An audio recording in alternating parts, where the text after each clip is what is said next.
বেহেশতীরা যখন বেহেশতে যাবে, তো সেখানে যাওয়ার পরে বেহেশতের কোনো জিনিসের অভাব থাকবে না, আরাম আয়েশের কোনো অভাব থাকবে না, খাদ্যদ্রব্যের কোনো অভাব থাকবে না, সব ধরনের অভাব আল্লাহ পূরণ করে দিবে। কিন্তু একটা মাত্র বিষয়ের জন্য বেহেশতীরা আক্ষেপ করতে থাকবে। আগেই বলছি যে বেহেশত আরামের জায়গা, সুখের জায়গা, কোনো দুঃখ স্পর্শ করবে না। কিন্তু সেই জায়গাতে একটা বিষয়ের জন্য আফসোস করবে। সেই বিষয়টি হলো, নবীজি বলেন, দুনিয়াতে বেহেশতি বান্দারা দুনিয়ায় থাকা অবস্থায় যেই সময়টুকু আল্লাহর জিকিরে কাটায় নাই, আল্লাহর কোরআনের মজলিসে সময়টুকু কাটায় নাই, আল্লাহর দ্বীনের জন্য সময় কাটায় নাই, এই সময়টুকুর জন্য আখিরাতের মধ্যে আফসোস করতে থাকবে। তখন বুঝে আসবে, সেই উত্তরখানের মাটিতে হামিউস সুন্নাহ মাদ্রাসার এই ক্ষুদ্র মজলিসে যদি বসতাম, হায় আমার জন্য তো ফেরেশতারা ঘোষণা করত, ও আমার বান্দারা, ও আল্লাহর নেক বান্দারা, তোমাদের জন্য তো আল্লাহ মাফির ঘোষণা করেছেন। এই ঘোষণাটি আমরা শুনতে পারতাম। এই জন্য ভাই, দুনিয়ার জিন্দেগি প্রত্যেকটা মুহূর্ত আমার জন্য আল্লাহ নেয়ামত বানিয়ে রাখছে। আমাদেরকে বেশি দিনের জন্য এই দুনিয়াতে পাঠান নাই, অল্প কিছুদিনের জন্য দুনিয়াতে পাঠিয়েছেন। আমাদের জীবনটি হলো সফরের জিন্দেগি, আমাদের সফরের জিন্দেগি। এই জিন্দেগি শেষ হয়ে যাবে। এই জন্য একজন কবি বলেন যে আমাদের অস্তিত্ব কেমন, हो रही है उम्र मिसले बर्फी कम, हो रही है उम्र मिसले बर्फी कम, चुपके चुपके रफ्ता रफ्ता दम बदम। আমাদের জিন্দেগি হলো বরফের মতো। পানি জমাট বেঁধে রেফ্রিজারেশনের মাধ্যমে যেরকম বরফ করা হয়, এই বরফ করার পরে একটা বিশাল টুকরায় পরিণত হয়।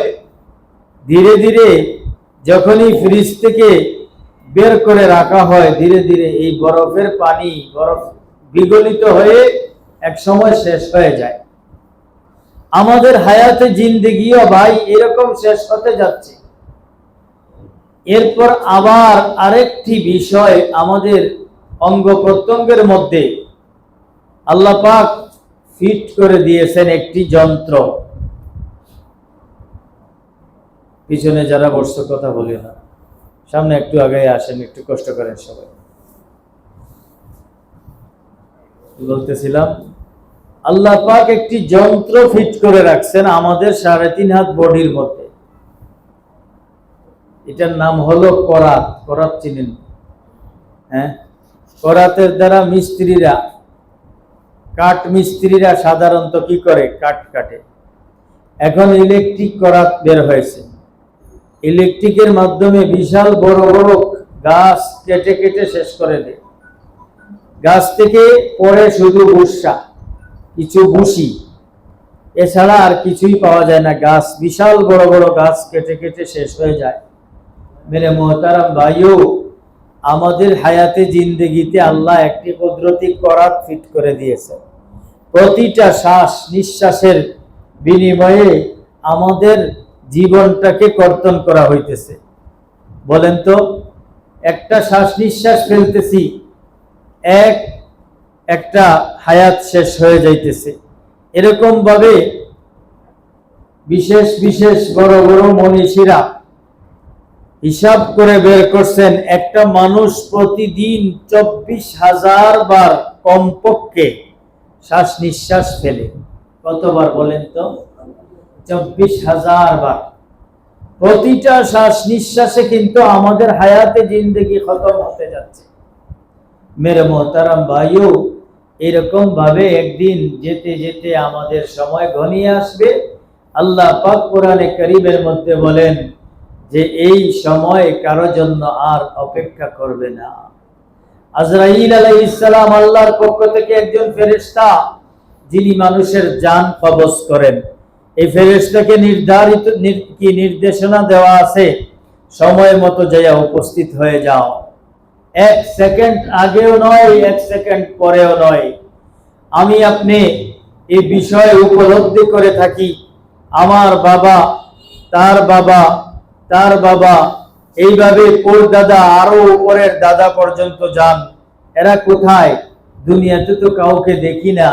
কত বড় বড় অট্টালিকার মালিক ছিল, কত বড় বড় বিল্ডিং এর মালিক ছিল, কত বড় বড় মার্কেটের মালিক ছিল, পুরো দেশের মালিক ছিল। এই মালিকেরা গেছে কোথায়?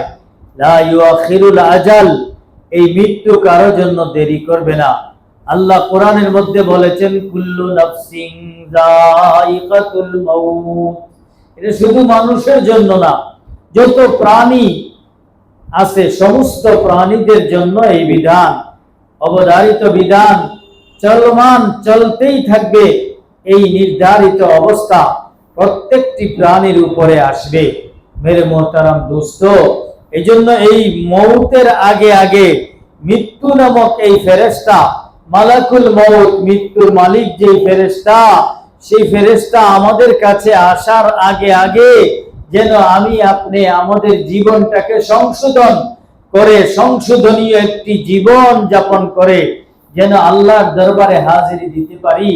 তাহলে এই পুরা জীবনটি হবে হায়াতে তয়্যিবা, পবিত্র একটি জীবন। আল্লাহ পাক পরওয়ারদিগারে আলম এই পবিত্র জীবন গঠন করার জন্য নবী মুহাম্মদুর রাসূলুল্লাহর মাধ্যমে উম্মতে মুহাম্মদী সহ সারা দুনিয়ার সমস্ত মানুষকে সংশোধনের লক্ষ্যে আল্লাহ একটি কালিমা দিয়েছেন। সেই কালিমার নাম হলো কালিমাতুত তাইয়্যিবা। বলেন তো কি নাম?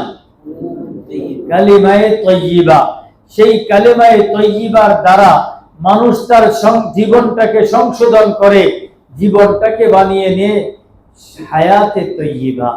যে হায়াতে তাইয়্যিবার কথা আল্লাহ কোরআনে বলছেন, মান আমিলা সালিহাম মিন যাকারিন আও উনসা ওয়া হুয়া মুমিন ফালানুহইয়ান্নাহু হায়াতান তাইয়্যিবা ওয়া লানাজজিয়ান্নাহুম আজরাহুম বিআহসানি মা কানু ইয়ামালুন। যে ব্যক্তি নেক আমল করবে, ওই ব্যক্তি পুরুষ হোক অথবা নারী হোক, সে যদি নেক আমল করে এবং ওই নেক আমল অনুযায়ী তার জিন্দেগি যাপন করে, আল্লাহ পাক পরওয়ারদিগারে আলম বলতেছেন, আমি আল্লাহ অবশ্যই এই ব্যক্তিটাকে এমন পুত পবিত্র একটা জীবন দান করব, যে জীবনটি একমাত্র তার নেক আমলের বিনিময়েই তাকে দান করা হবে। বুঝা গেল? পবিত্র জীবন গঠন করার জন্য পবিত্র আমল লাগে, নেক আমল লাগে, নেক সৎ কর্ম লাগে। সৎ কর্ম ছাড়া আল্লাহ কখনো কাউকে পবিত্র জিন্দেগি দিবেন না। আর পবিত্র জিন্দেগি দিবেন একমাত্র নেক আমলের বিনিময়ে। এখন আল্লাহ পাক বলতেছেন, ওয়ালা নাজজিয়ান্নাহুম আজরাহুম বিআহসানি মা কানু ইয়ামালুন। এই নেক আমল যে ব্যক্তি করবে তার জন্য আল্লাহ তাআলা দুনিয়াতেও পবিত্র জিন্দেগি দান করবেন।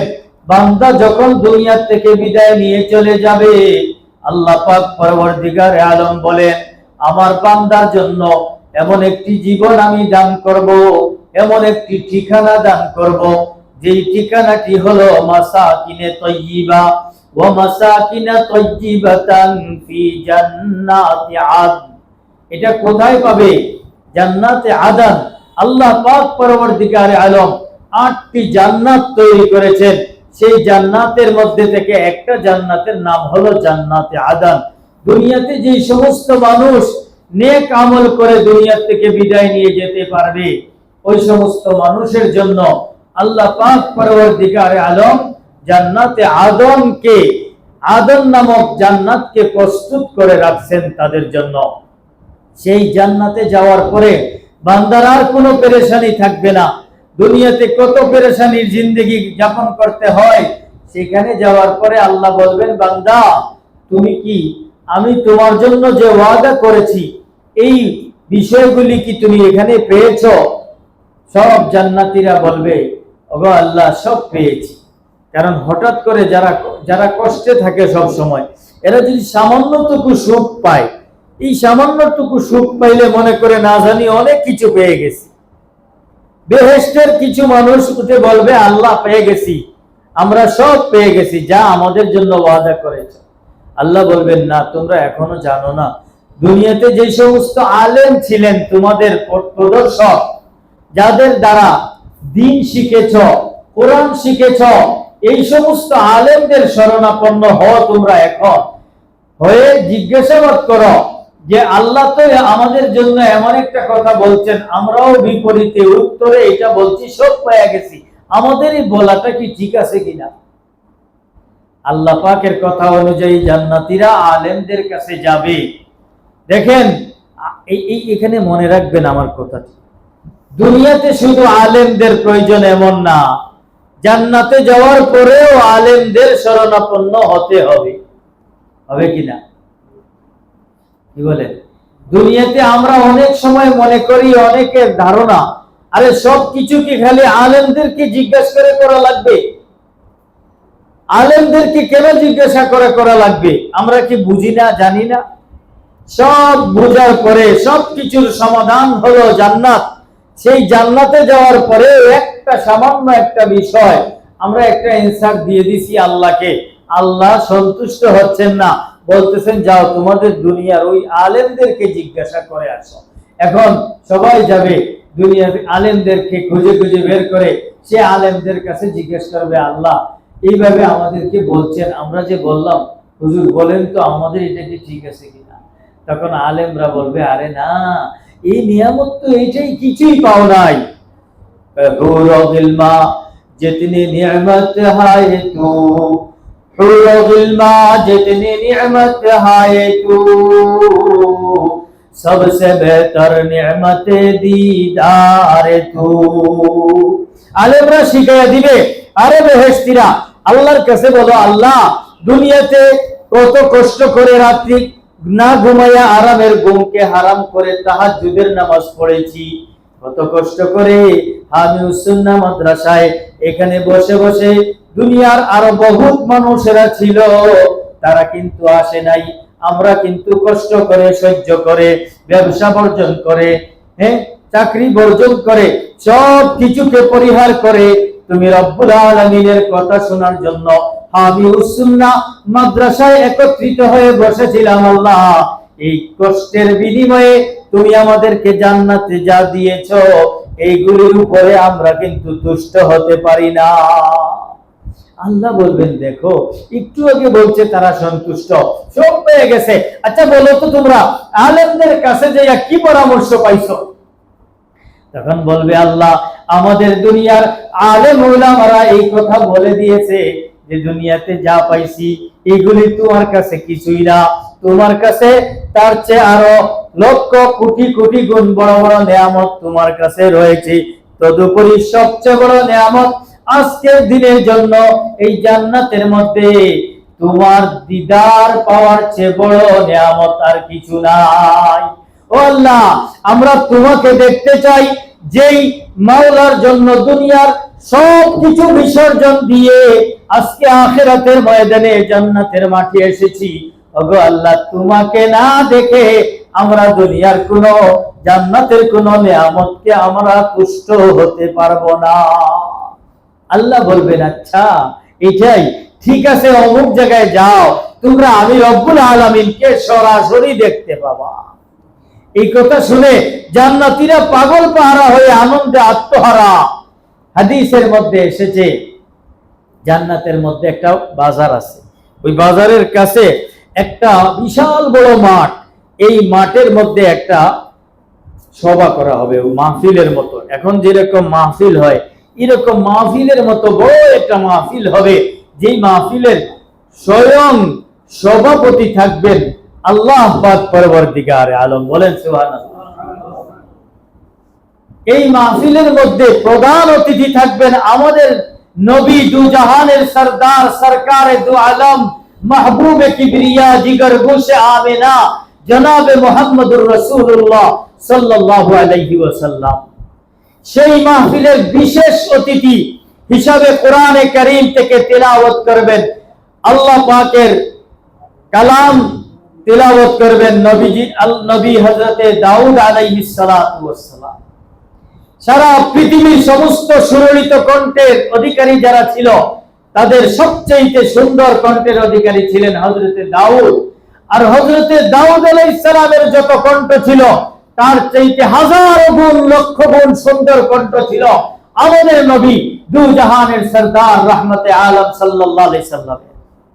হযরতে দাউদ আলাইহিস সালাম সেইখানে তিলাওয়াত করে শোনাবেন কোরআনে কারীম।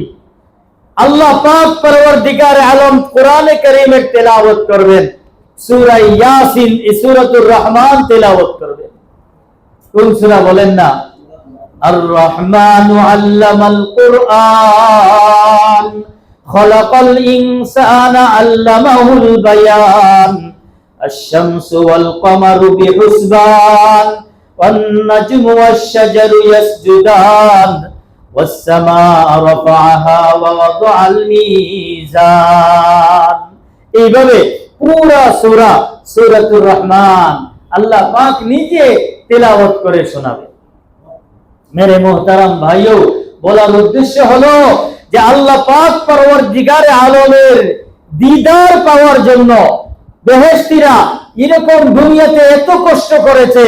আরে দুনিয়ার মানুষ নাচ গান বাদ্য খেলা সব কিছুর মধ্যে লিপ্ত ছিল, কিন্তু কিছু মানুষ তো এদিকে যায় নাই। কিছু মানুষ তার রবের ভয়ের কারণে আল্লাহ পাক পরওয়ারদিগারে আলমের রহমতের আশায়, আল্লাহর পক্ষ থেকে নেকি প্রাপ্তির আশায় তারা কি করে নাই? গান বাদ্য করে নাই। আছে নাই এমন মানুষ?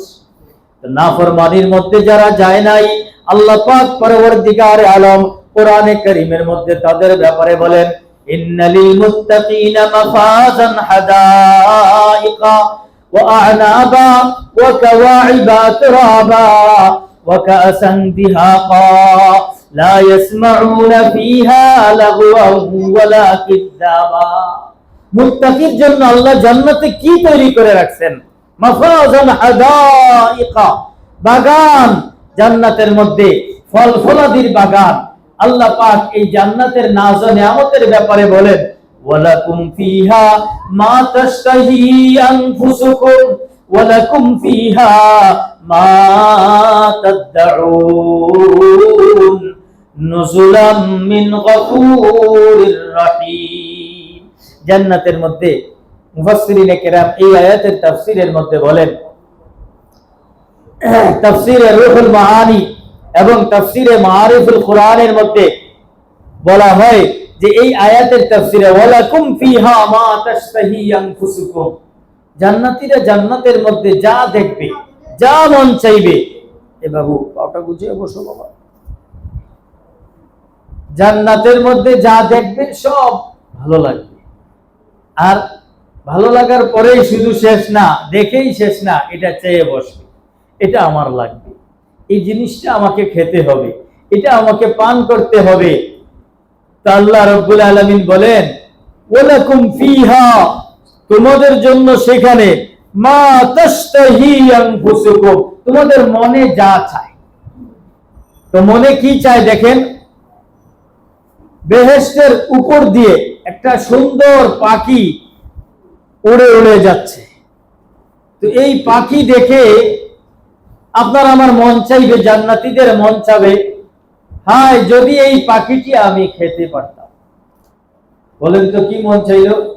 যদি পাখিটি আমি খেতে পারতাম, এটা আমার মন চাচ্ছে, এত সুন্দর পাখি, আমার মন চাচ্ছে এটা খাইতে।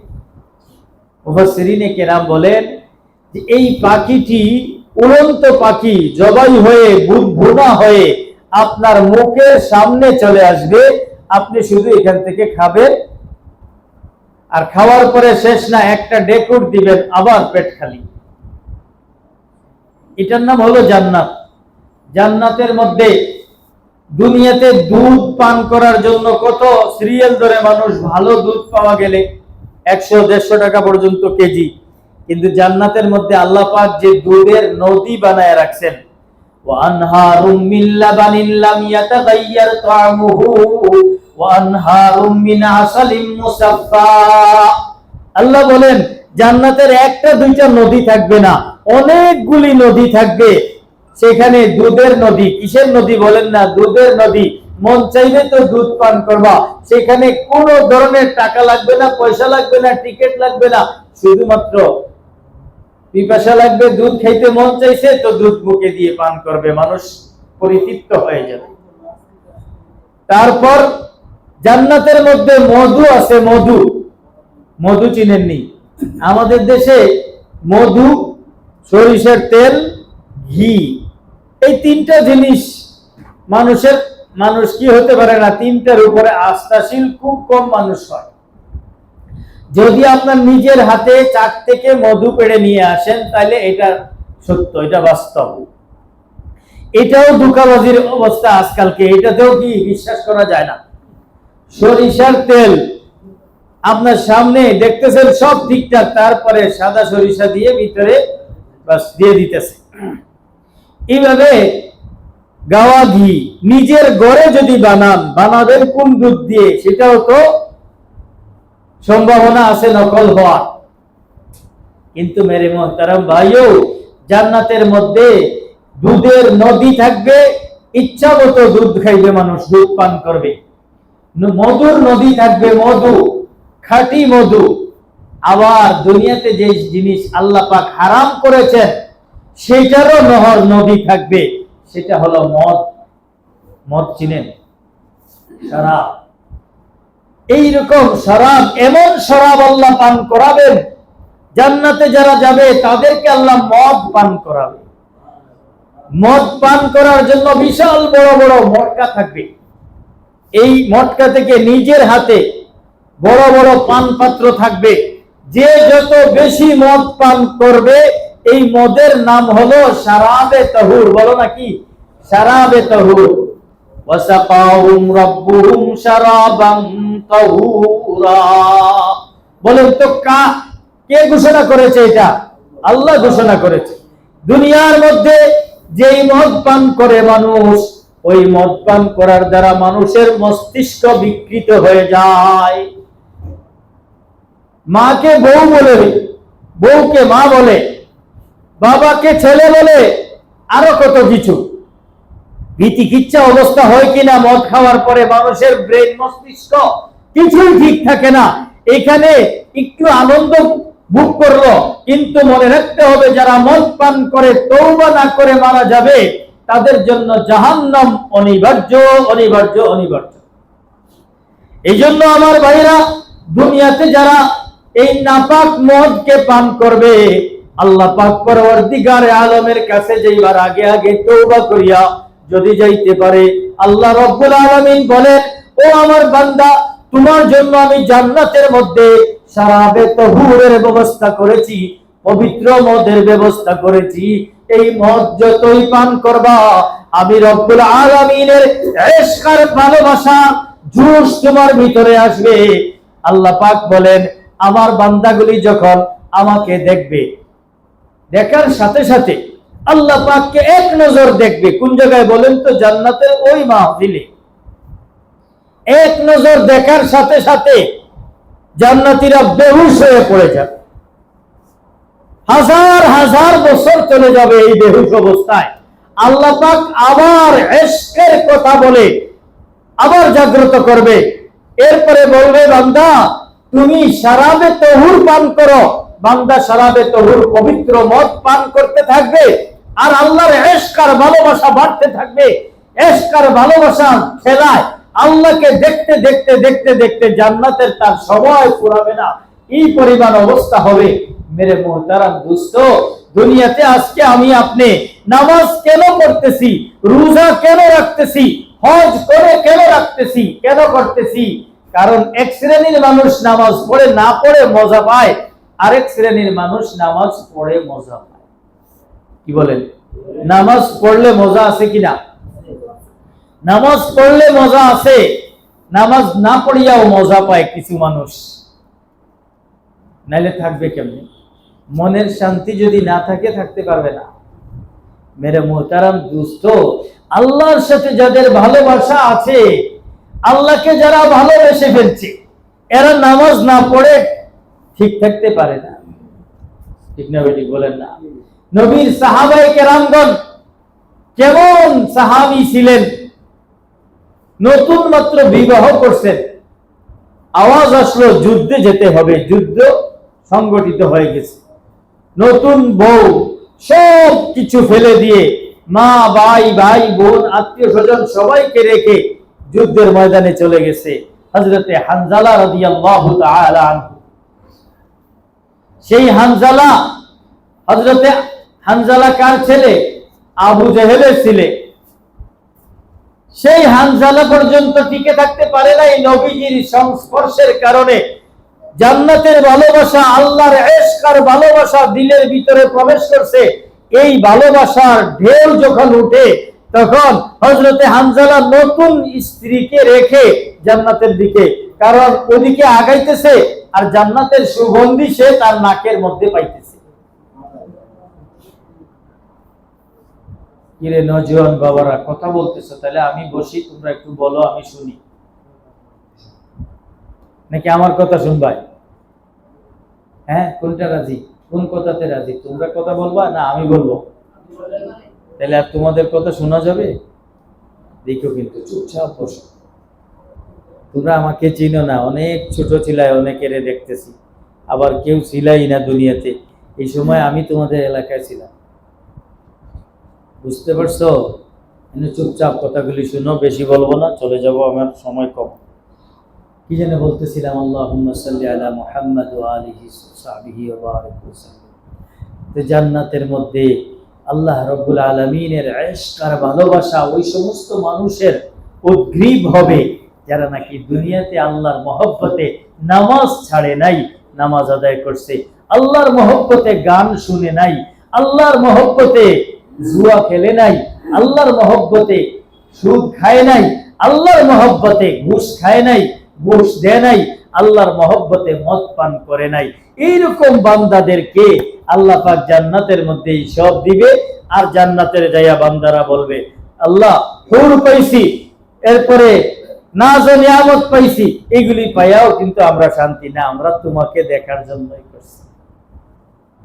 বুঝেন না? বাংলাদেশের রাষ্ট্রপ্রধান আসলে এক নজর দেখার জন্য পুরুষ মহিলা সবাই বের হয়ে আসে, এক নজর দেখা।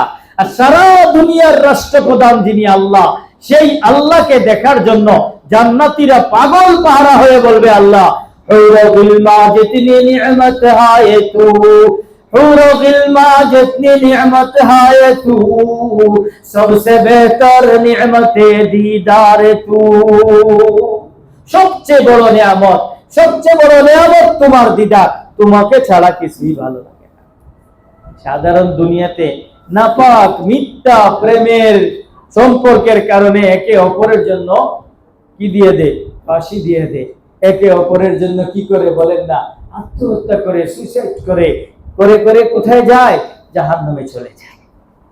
বলো তো, যে আত্মহত্যা করে, যুবকেরা বলো তো, আত্মহত্যা করলে ঠিকানা কোথায় হবে? তোমরাই বলো।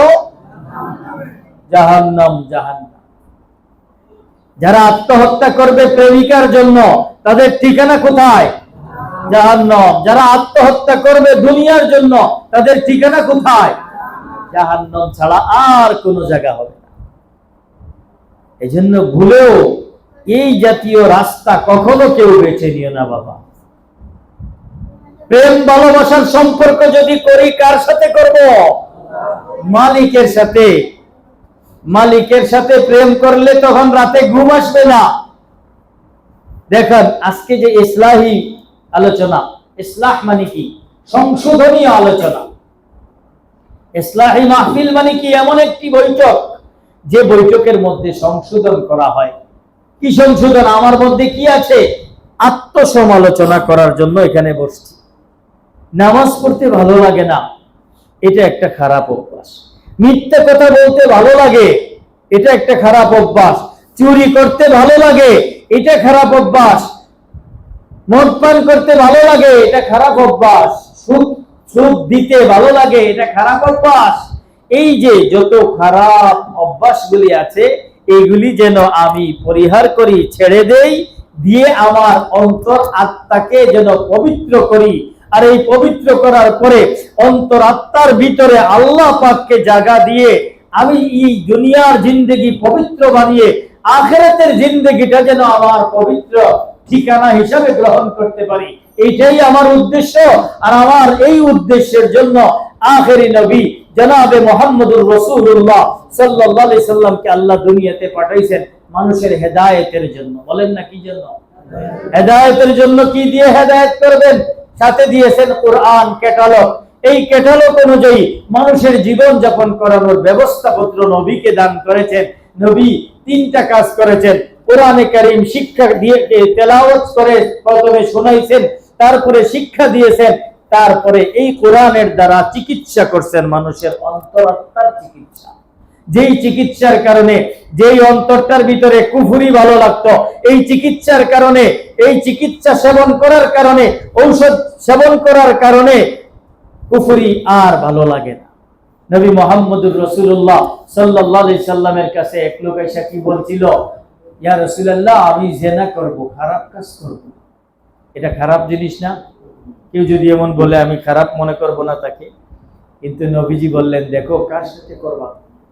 ওই মহিলার সাথে। বলে মহিলাটা কে? যে কোনো মহিলা হতে পারে।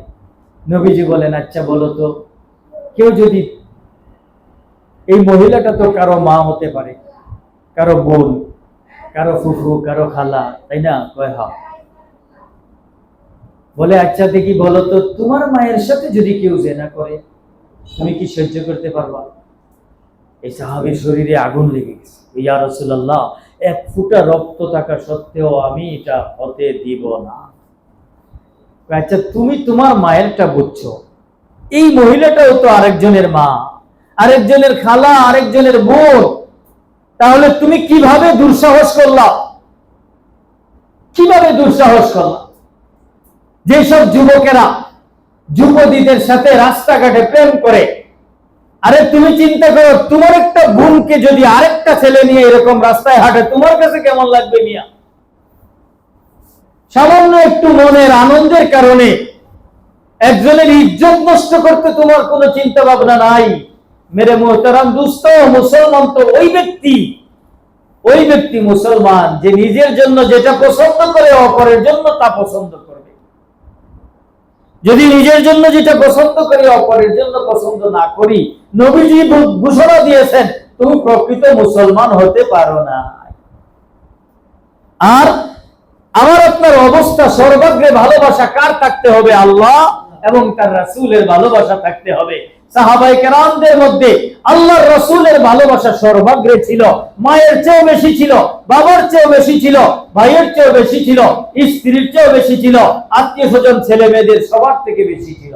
মেরে মোহতারাম ভাইও, এই জন্য ভালোবাসা তো মজবুত করব, অটুট করব সম্পর্ক কার সাথে? আল্লাহ এবং তার রাসূলের সাথে। তাহলেই আমি আপনি জান্নাত পাবো।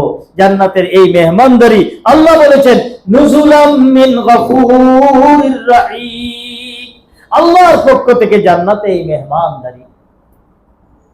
আর সবচেয়ে বড় মেহমানদারি হবে আল্লাহর দিদার আল্লাহ নসিব করবে। যার জন্য এত কিছু, যার জন্য এত কিছু, পটিয়ার হযরতে শেখ আজিজুল হক রহমতুল্লাহ আলাইহি বলতেন, यही आज़ारी से किया मतलूब है, रज़ाए खुदा है, रज़ाए मौला है। আরে এত কিছু কেন দৌড়দাপ দিচ্ছি? মাওলায়ে কারীমের সন্তুষ্টি হাসিলের জন্য। রাজি আছেন না? পারবো না ভাই। দুনিয়ার মধ্যে এই সমস্ত মজলিসে যখন বসবো, তা আমার আখিরাতকে স্মরণ করায় দিবে আল্লাহ। এই মজলিসের অবস্থান আমাকে আখিরাতের কথা স্মরণ করায় দিবে। দুনিয়ার নোংরা পরিবেশে যখন যাব, তো এই পরিবেশে যাওয়ার কারণে প্রস্তুত হচ্ছে আমার আপনার জন্য জাহান্নামের মধ্যে আগুন, আর সেই আগুন জাহান্নামের জন্য মানুষ আর পাথর হবে জাহান্নামের ইন্ধন।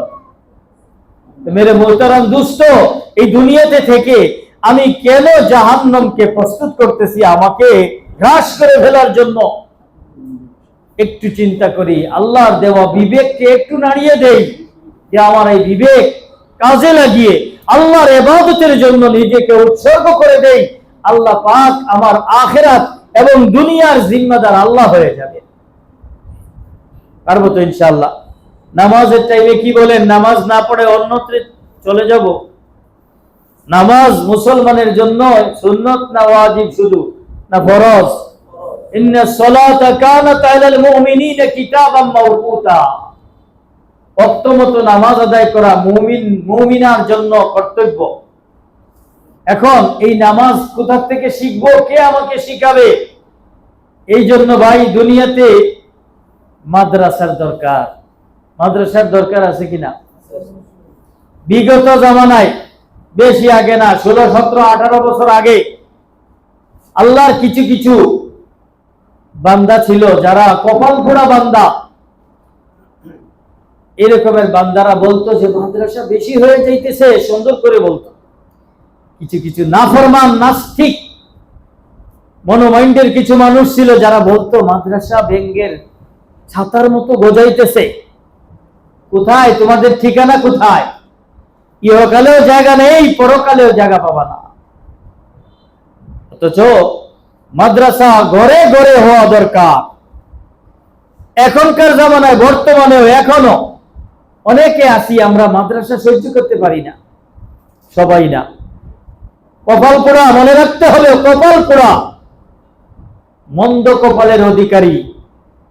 যদি ভালো চাও তওবা করে এমন মনোমাইন্ড পরিবর্তন করে মস্তিষ্ককে পরিষ্কার করে নিতে হবে যে দিন একমাত্র মাদ্রাসা থেকেই সারা পৃথিবীতে ছড়িয়ে পড়েছে। সারা পৃথিবীতে মদিনাতুন নবী সাল্লাল্লাহু আলাইহি সাল্লাম সর্বপ্রথম যে মাদ্রাসা করেছেন, মক্কায় থাকা অবস্থায় সেখান থেকে এসে মদিনা আসহাবে সুফফা নামক যে জায়গা, সেই জায়গাতে মাদ্রাসা কায়েম হয়েছে। সেই মাদ্রাসার ইতিহাস সারা পৃথিবীর মধ্যে ছড়িয়ে পড়েছে। আস্তে আস্তে এই রীতি দারুল উলুম দেওবন্দ নামক জায়গাতে যে মাদ্রাসা সংগঠিত হয়েছে, সেই মাদ্রাসারই একটি ফল, একটি ফসল আজকে আপনাদের এই হামিউস সুন্নাহ দারুল উলুম মাদ্রাসা। যারা মাদ্রাসাকে তার দ্বারা বিশ্বাস করবে, মহব্বত করবে, আল্লাহর কসম করে বলি আল্লাহ পাক ওই বান্দাদেরকে মহব্বত করবে। কি বলেন, আপনারা কি মহব্বত করতে রাজি? এই যুবকেরা বলো না, মাদ্রাসাকে মহব্বত করতে রাজি? ভালোবাসতে রাজি আছো? যদি রাজি থাকো আল্লাহ তোমাদেরকে ভালোবাসবেন, আল্লাহর কসম করে বলছি। যে ব্যক্তি আখিরাতকে ভালোবাসবে আল্লাহ তাকে আখিরাত দান করবে, দুনিয়াতে তাকে ইজ্জতের জিন্দেগি দান করবে। আর কেবল দুনিয়া যারা ভালোবাসবে আল্লাহ দুনিয়াও পুরোপুরি তাদেরকে দিবে না কিঞ্চিত, আর আখিরাত তো তাদেরকে দিবেই না। মেরে মোহতারাম ভাইও, এই জন্য আমার জীবনটাকে, আমার পারিবারিক জিন্দেগি, ছেলে মেয়ে বিবি বাচ্চাদের জীবনকে পরিশুদ্ধ করার জন্য আমাকে মাদ্রাসা থেকে তালিম নিতে হবে। মাদ্রাসা যদি না থাকে, দিনের ফ্যাক্টরি বন্ধ হয়ে গেলে মাল প্রোডাক্ট কোথার থেকে প্রোডাকশন হবে? এই জন্য মাদ্রাসার ধারাবাহিকতা কিয়ামত পর্যন্ত অব্যাহত রাখতে হবে। সেই ধারাবাহিকতায় আপনাদের এই এলাকায় এই মাদ্রাসা, সবাই মাদ্রাসার দিকে খেয়াল করবেন, এই মাদ্রাসা থেকে তালিম নিবেন। মুহতামিম সাহেব হুজুর আছেন, ওনার সাথে সম্পর্ক রাখবেন। আরো আসাতেজায়ে কেরাম আছেন, সকাল সন্ধ্যা আসবেন, খোঁজ খবর নিবেন তো ভাই ইনশাআল্লাহ? না এখানে বসে এই একটু ওয়াজ শুনে তারপরে শেষ, যেমন ছিলাম তেমনই থাকবো, নাকি পরিবর্তন করব? কি বলেন? আর কিছু পারি না পারি মহব্বত করব। আরে তুমি যদি দিতে না পারো কিছু, মহব্বত করব। দৈনিক যদি চিন্তা করি যে আমি 10টা টাকা এই হামিউস সুন্নাহ মাদ্রাসার ছাত্রদের জন্য আমি রাখবো, 10 টাকা, মাসে কত বলেন তো? 300 টাকা। 300 টাকা আল্লাহ পাক এই সওয়াবকে লালন পালন করবেন। উহুদ পাহাড়ের মতো এই পরিমাণ আল্লাহ তাআলা এটার সওয়াব বৃদ্ধি করে আপনার আমল নামাতে দান করবে। মরণের পরে আল্লাহ জিজ্ঞাসা করবে, হে বান্দা তোমার এই সওয়াব নিয়ে যাও। আল্লাহকে বলবো, আল্লাহ এত সওয়াব তো আমি কামাই করি নাই, আমার সাথে কি একটু ঠাট্টা করো, মস্কারি করো? জিজ্ঞেস করেন হুজুর। রাসূল সাল্লাল্লাহু আলাইহি সাল্লাম বলতেছেন হাদিসের মধ্যে, আল্লাহ বলবে, ও বান্দা তুমি তো জানো না হামিউস সুন্নাহ মাদ্রাসায় 10 টাকা করে প্রতিদিন তুমি একটা তহবিল ফান্ড তৈরি করেছিলা। এটার সওয়াব আমি আল্লাহ পাক পরওয়ারদিগারে আলম এটাকে লালন পালন করেছি এমনই ভাবে যেমন ভাবে একটা উট লালন পালন করে থাকে তার গৃহস্থ, ঠিক তেমনি ভাবে আমি এটাকে লালন পালন করে তোমার জন্য আমি এই সব সবগুলিকে সংরক্ষণ করে রেখেছি। তখন বান্দা হাসবে। মেরে মোহতারাম ভাইও, নেক আমলের বিপরীত কিছুই নাই, যা করবেন পেয়ে যাবেন, খোদার কসম করে বলি। আর যা হাতছাড়া করবেন সব শেষ। আখিরাত, মান আহাব্বা দুনিয়া, অধিকতর মহব্বত যারা দুনিয়াকে করবে, আজাররালি আখিরাতি, তার আখিরাত সে বরবাদ করে দিবে।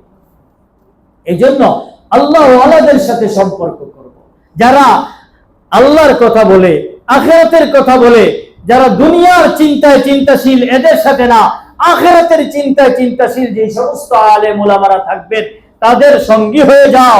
নবীজি বলেন, কুন আলিমান, হয়তো তুমি আলেম হও, আও মুতাআল্লিমান, আর না হলে আলেমের ছাত্র হও, আও মুহিব্বান, অথবা আলেমকে মহব্বতকারী হও, আও মুস্তামিআন, অথবা কোন আলেমের কথা শ্রবণকারী হও।